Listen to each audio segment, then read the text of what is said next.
Barring something that's never happened before in NBA history, this Philadelphia 76ers season is over. They lose in overtime to the Celtics today, this afternoon. A very, very frustrating loss considering how they lost, the turnovers on inbounds plays with less than 30 seconds to go. Ben Simmons doesn't pull the ball out. Instead, he tries going for a putback. Complete futility, working the offense in the half court. Just a very, very frustrating loss. Brad Stevens has outcoached Brett Brown for the first 3 games. I mean, completely outclassed and outcoached his ass. It's 3-0. And the Sixers have no business winning this series. I have no excuses. Boston deserves to be up 3-0. And that's what it is at the moment. A completely pathetic performance we saw today. So they did what I wanted them to do, and that was feed Joel Embiid the ball. Now, they did a really good job on Joel Embiid for the most part, considering he shot 10 of 26 from the floor, 38.5%. A lot of his catches and his touches were on the block, where I wanted to see him dominate.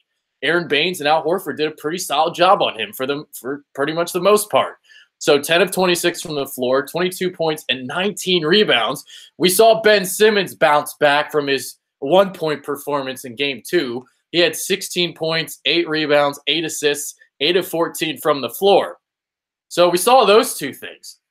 But they got no help from the role players, guys that have been stepping up all season long during the first-round series against Miami. So the quartet of Robert Covington, J.J. Redick, Ersan Ilyasova, and Marco Bellinelli, they go 14 of 44, 31.8%.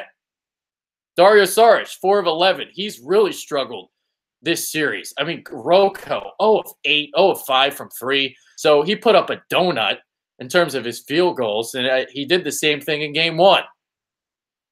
Just ridiculously pathetic. And you know, it's I don't know how to explain this, because the Celtics are also young. So you don't want to blame the youth to an extent.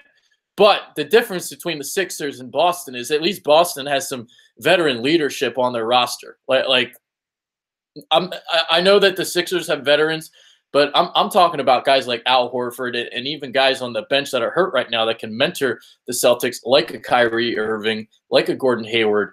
And you can just see that Boston is more ready for the moment than the Sixers are. The Sixers collapsed. I mean, barring that Marco Bellinelli shot in the corner at the buzzer before overtime, I mean, they're turning the ball over. Just complete ineptitude. You have the miscommunication with Ben Simmons, and you know that led to a basket at the other end for Boston, and then the play right after Horford's bucket, and you know that's on Brett Brown too. Covington on Horford, and then you have at the other end, Joel Embiid doesn't come to the basketball, and it's a turnover, and the season is over. 98 points for the Sixers. So as you can see, 98 points in overtime too. As you can see, this game was played at Boston's pace. Half court setting. The Sixers did not move the ball in the half court.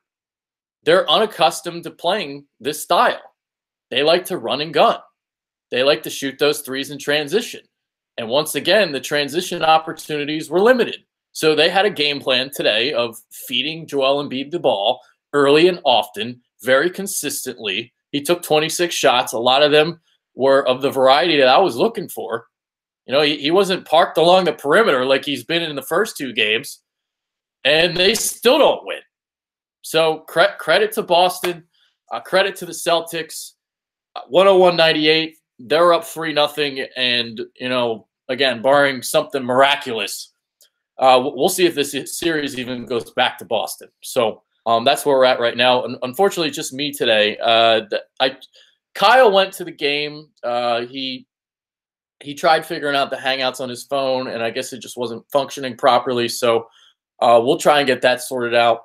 But Just me today. So those are my thoughts on the game. I'm like too pissed to even remember what happened in this game. My God.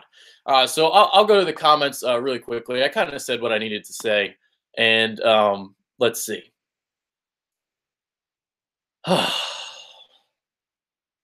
Yeah, just a very crushing defeat, Stanky G. Like the fact that you turn it over 2 times at the end. I'm not even going to watch Game 4. They deserve to lose that game after that performance. $400 ticket wasted. Yeah, I mean, they didn't move the ball in the half court, and they're taking ridiculously tough contested shots. Robert Covington, Marco Bellinelli, specifically. I mean, I was ready to wring Rocco's neck in the first half, just jacking up these ridiculous threes early in the shot clock, contested.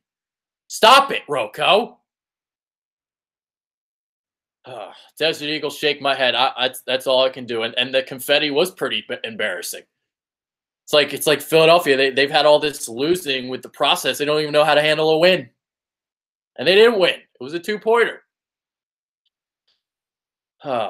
Stupid shots. Tacos 2-0-1-2. Sorry, I got that wrong, but it's tacos. Stupid shot selections, bad shooting, defense was trash. Definitely ridiculously bad shot selections. I'm with you. Celtics are the Eagles of the NBA. Sixers are the Vikings. Well, at least the Sixers have won. Because the Vikings haven't won a Super Bowl. At least the Sixers have won some NBA titles. But I see what you're saying, Marcos. They stand around too much. Yes, they do, Philly 500. Yes, they do.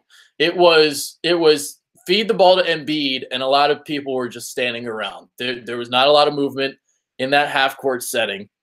I wanted. I mean, that's what I wanted. I wanted to play through Embiid, but nobody was moving off the ball. They're not used to this style of play, and it showed. It showed. I mean, Miami isn't Boston. Miami can slow the pace, but they don't have the offensive firepower that Boston possesses. I mean, Jason Tatum was tremendous tonight or today. It's not tonight. It was today. I mean, he's a hell of a player, and Brian Colangelo is going to have some answering to do if this keeps up with Markelle Fultz. I think Markelle Fultz will be a good player. I think he'll be fine. But you look back at that situation, you should have called Danny Ainge's bluff and just let Boston take Tatum at 1. You knew Lonzo Ball was going number 2. You could have had Markelle Fultz at number 3, and you could have kept that draft pick.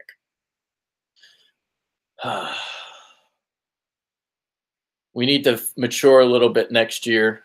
I mean, this is a learning experience. This loss, this series, we all were thinking finals, including myself. I mean, we all got caught up in it, and we forget the youth that this team possesses. There's a lot of youth and a lot of playoff inexperience. Boston is young, but they were in the conference finals last year. So guys like a Jaylen Brown and Terry Rozier, they've already experienced this. But Joel Embiid, Ben Simmons, they haven't. And you could just tell. You could tell out there, especially a game like today. As ugly as it was, Boston made the plays in crunch time, and Philadelphia didn't, except that Marco Bellinelli jumper. $1 to the first 76er who can make a layup. I have a feeling I'm keeping that $1. It's not just today either, Sean. It's the whole series. They couldn't make a goddamn layup.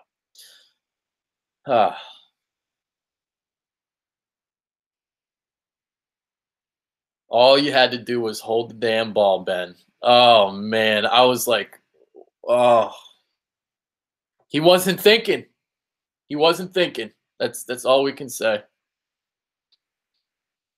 I see a lot of fire Brett Brown comments. I mean, look, Brett Brown has been completely outcoached by Brad Stevens, but you don't fire Brett Brown after one poor playoff series, especially considering the strides that he took forward this year as head coach. I know we're all pissed right now. I know.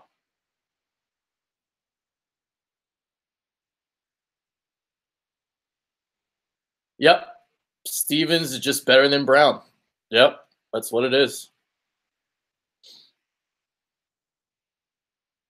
Yeah, the turnovers. I mean, the second one was on Embiid because Embiid didn't come back to the ball. It's like a wide receiver in football. You got to come back to the ball. Whereas Fultz and Holmes been, that is something I was thinking about today because it's like I kind of explained in the beginning. The role players of the Sixers did not step up today. Usually you see this where the role players struggle on the road, but they do better at home in a playoff setting. But that did not happen today. Redick taking ridiculously contested shots, and for the most part missing them until overtime, where he hit that one. Actually, it was late in the fourth quarter. That's when it was, where he hit that along the right wing and just fading away. I have no idea how he hit that shot. But they're taking bad shots, contested shots. And I know Brett Brown gives his shooters a lot of freedom, but this is the playoffs. Every shot matters. Every possession matters. And when you take these ill-advised shots, they come back to bite you in the ass. And that's what happened. He had to take contested shots because we couldn't get open ones. Well, you didn't get open ones because you didn't move the ball. That's why. It was one pass and shoot. That's not how you play basketball, especially against Boston, who is very disciplined defensively. You got to move them. You got to move them defensively, make them move their feet. All they had to do was just contest. That's it. They didn't have to move around that much. Venom, I appreciate the donation. I do. Thanks a lot for that. Can't even inbound. Can't even inbound. So right, J Hot. Um,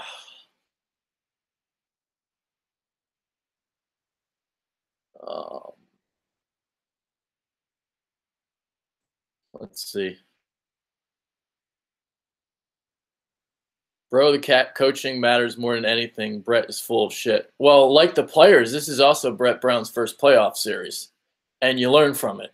You grow from it. And you just hope that he learns. I thought he coached a pretty good regular season. I mean, I'm not going to overreact because the Sixers are down 3-0 to Boston. Did we all want Brett Brown fired a week ago?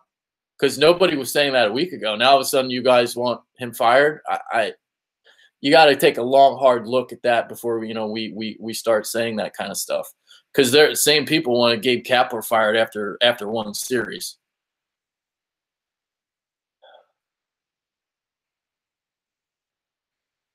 At least the fans got free Frosties. I'm coming for that idiot Stephen A. Smith's head for jinxing us going to the Eastern Conference Finals. Oh, man, I saw some tweets that like Stephen A. eviscerated Brett Brown. And listen, like Brett Brown has had as bad of a coaching series as I've seen in a while. I mean, he has been completely outclassed by Brad Stevens.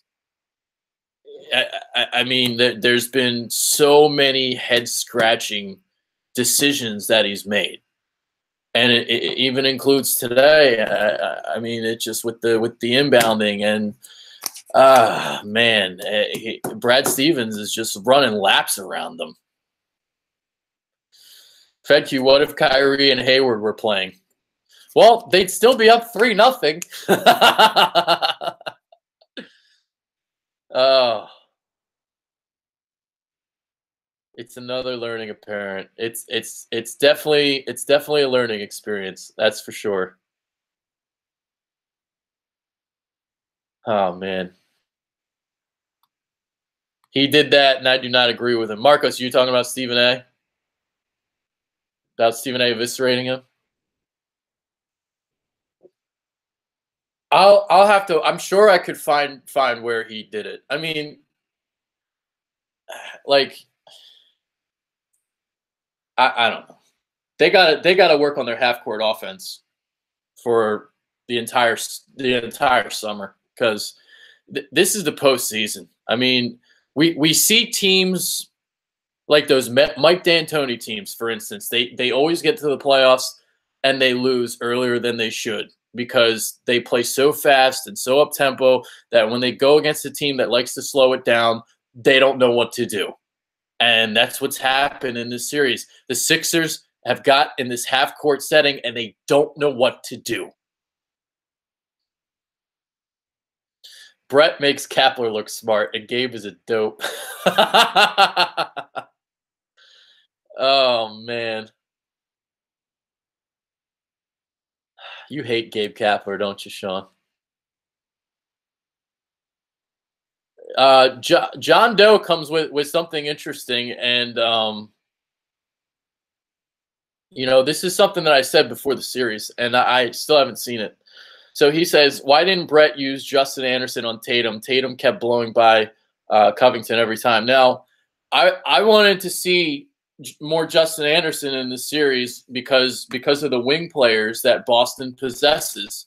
You've got Jason Tatum, you've got Jaylen Brown, and those are two guys that you got to stop in isolation situations.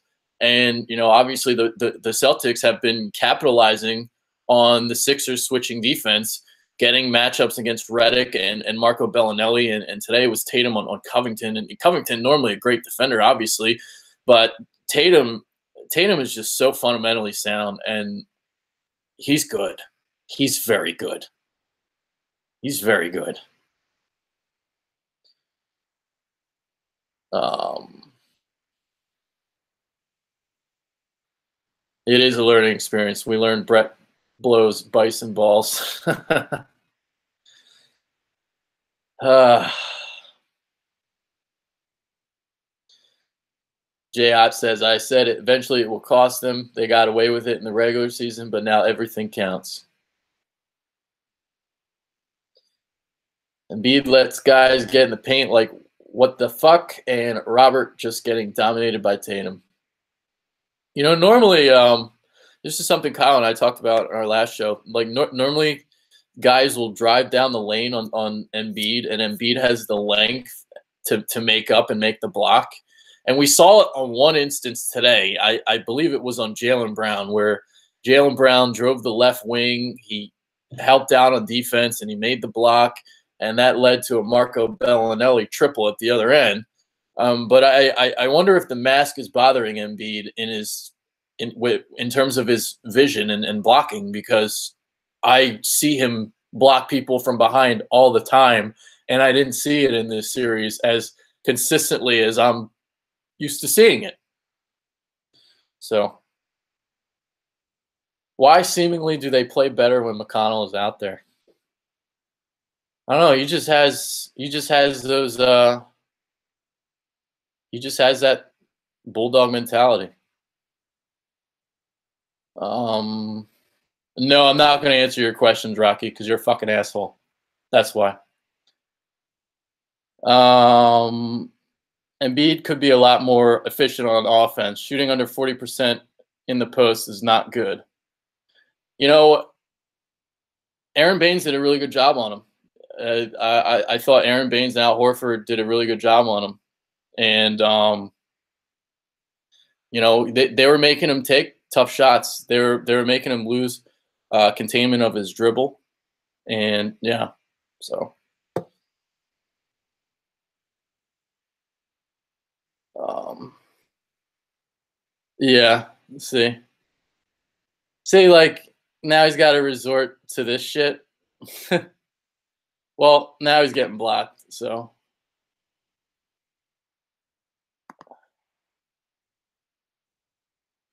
All right. Anything else?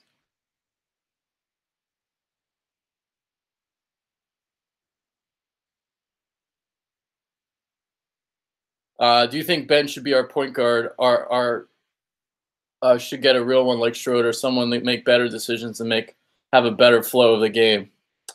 I think Ben Simmons is fine being the point guard.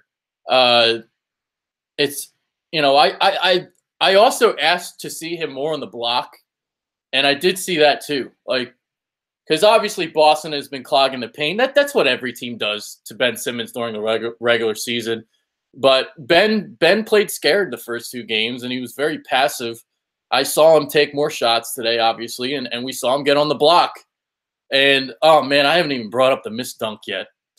Oh my God, he had to cock it back. Just make the fucking play. Oh.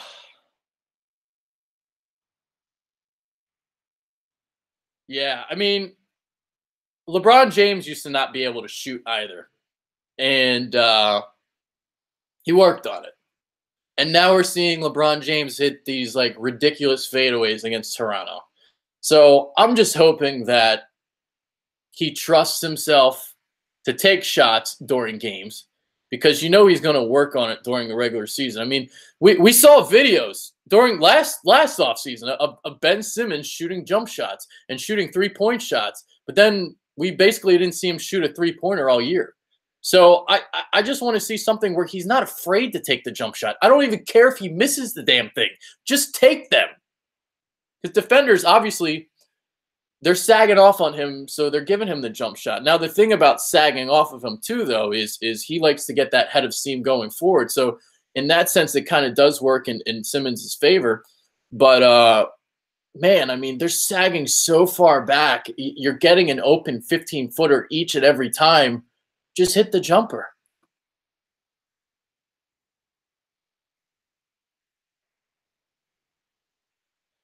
Yeah.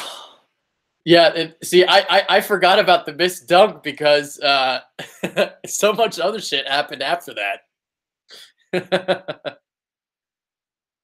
Oh, Ben is good, but he's playing too soft in the paint sometimes.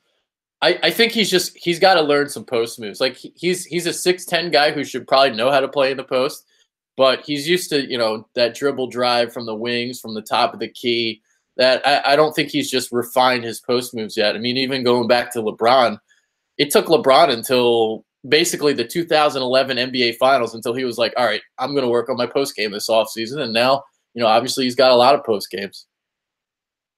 He is scared to shoot. He is scared to shoot, J-Hop. He is, absolutely is. There's no reason why he should not shoot a open 15-foot jump shot. I mean, you're open consistently. Take the shot.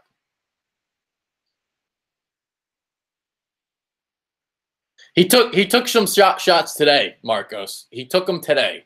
He did. He responded today. I really don't have anything bad to say about Simmons today as much as like the role players. I thought the role players and Brett Brown were the reason why they lost this game today.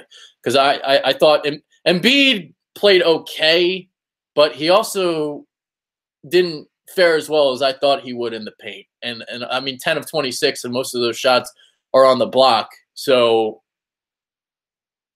yeah, Aaron Baines did a pretty good job on him.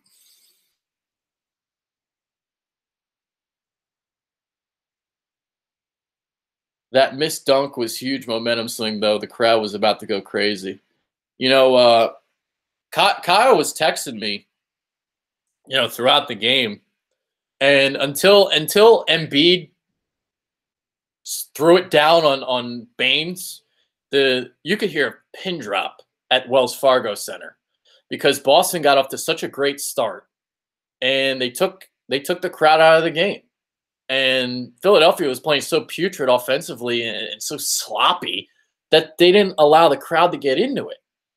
This is a frenetic Philadelphia crowd, and they really didn't get into this game because Philadelphia took them out of it.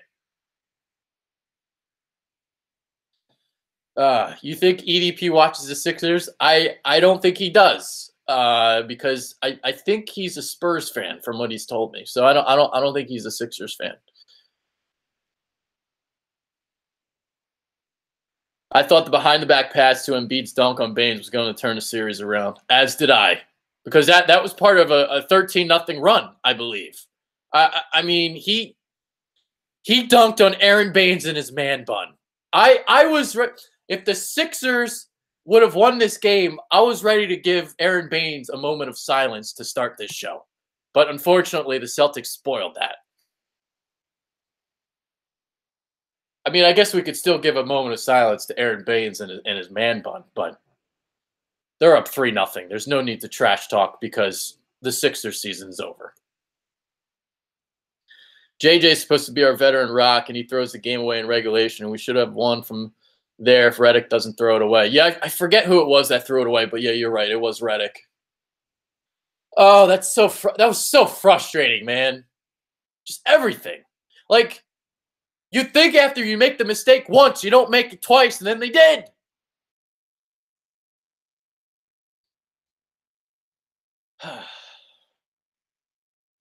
Baines actually looks like a Celtic. Just hurts so bad. We are a better team. We might be a better team, but we don't have the better coach. And that's what it came down to this series. That's why I said it in a video just prior to the series starting. I said the one guy that I am really scared of is Brad Stevens. And Brad Stevens has, again, he's outclassed Brett Brown.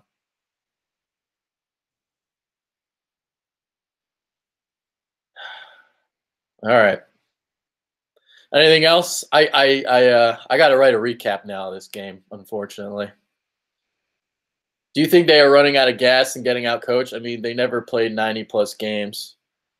I think it's they've gotten out coached, and the inexperience is showing more so than stamina.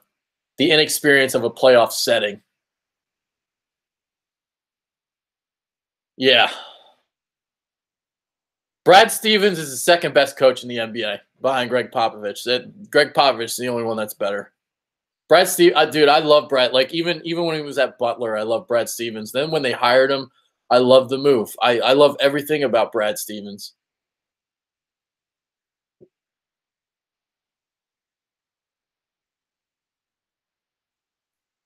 They have more veterans. Boston, you're talking about? I mean, they have more. Yeah, they have more veterans that have experienced, that playoff basketball. Like I said, like Jaylen Brown was in the playoffs last year. But I will say this, man, Jason Tatum looks like a 10-year vet the way he's been playing. He's been very impressive, dude.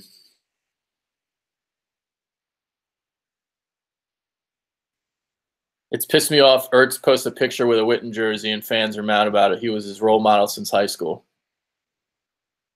Yeah, I mean, if I'm not mad at him. I'll just say that I'm not mad at him. We as fans sometimes take things too seriously. I mean, obviously we hate Dallas, but there is a line that can be crossed sometimes. Starting lineup, game 4, McConnell, Redick, Simmons, Ilyasova, Embiid. You're definitely not the only one. You're definitely not the only one to not want Covington in there. Y'all just need one person to go off.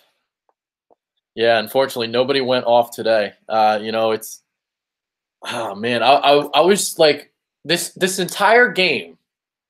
I was just waiting for the run, and there was a 13-0 run where I felt like the Sixers were ready to take over the game, and then Boston subsequently responded, obviously.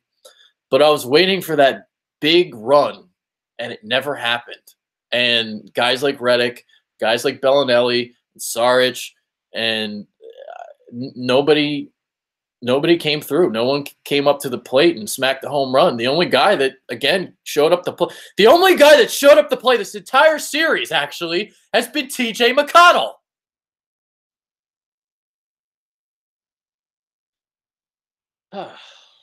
Sixers need a wing that can score and defend. Yeah, they got a bunch of wings that play defense, but they don't score. Should have taken Tatum. Yeah, it's definitely easy to say now, looking back at it in retrospect. It pissed me off that you have Fultz back, but don't put him in the game when the fans want to see him play. Not having Fultz in today pissed me off. And the reason why I say that is again, like, the role players were doing nothing. The role players were doing nothing. Why not put Fultz in there and see if you can get a spark? That's where I see. Like, I was okay with having Fultz not play prior because of what I was seeing from the role players, but today was a different story because you could tell, like, these role players were just, they didn't show up. They didn't play today. Are you guys okay? I am not okay. I am pissed. I am pissed. On a lighter note, the Phillies took 2 of 3 with the Nats. Um, I did I DVR'd the Phillies game, so I try to catch all the Phillies games, even though there's 162 of them. You know, the great thing about the DVR in baseball is you can kind of fast forward through each pitch, so the game goes by a little quicker. He yeah, he definitely doesn't trust Fultz because if he would have trusted him, he would have played. Oh no, dude, it's okay. Cowboys X Factor, it's cool. Yeah, it just like the 0-2 thing didn't bother me because Boston did what they were supposed to do, even though the Sixers blew an opportunity in Game 2 to win that game. But today's game really pissed me off because of the piss poor execution down the stretch.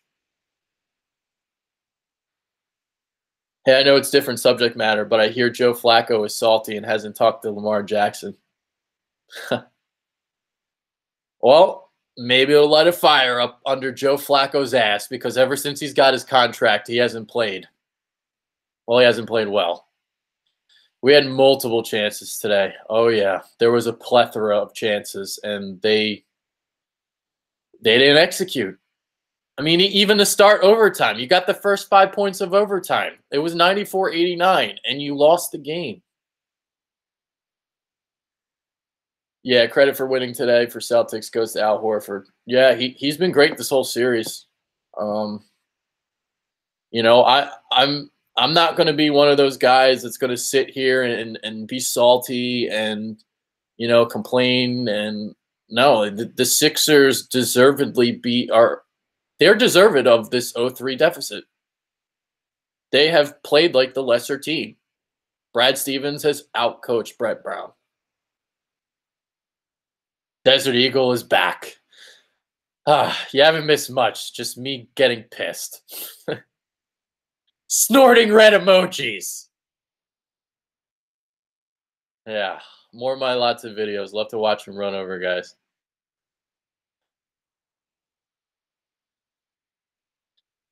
Uh,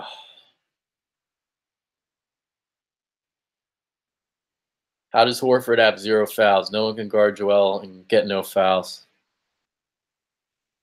Yeah, well, and Baines did have 5, but yeah. Why don't they ever play Monroe? They haven't played him much this series, but they did play him quite a bit against Milwaukee. Yes, I want LeBron or Paul George. I don't know if I want Paul George, but LeBron I definitely want. Aren't we all? Yes, we are. Yes, we are. Ravens were dumb in the draft, taking a tight end at 25, then trading up for Lamar, giving up the 2 seconds. Pick Lamar at 25 and a tight end in the second. Yeah, that was weird. Like, Baltimore has this fetish for drafting tight ends. They just seemingly draft a tight end every year, but I'm going to try to keep this Sixers related. Keep on spamming my man with questions. Keep the live stream going. I might bring Balboa back.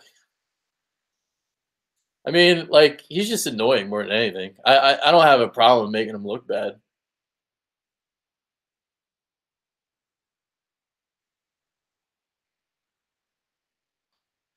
If y'all pull this off, who would y'all play? I would think it's Cleveland. I mean, I know they're playing right now, but Yeah. All right. I'm 35 minutes in. I didn't realize I was doing this for this long. I got to write a recap for Philly Influencer. I don't know how much I'm going to write because I'm so pissed off, but I got to write this thing. All right. So thank you guys for tuning in. Thank you for your patience too, because unfortunately Kyle, we couldn't get that figured out with the Google Hangouts. I don't know if maybe because he had poor internet at Wells Fargo Center. It could have been that, but game 4 is Monday night, and we'll see if the Sixers are playing any more games after that. But with that being said, I'm Adrian Fedq. That's the end of this video, and thank you guys for tuning in. I'm going to go drink myself into morning. Take care.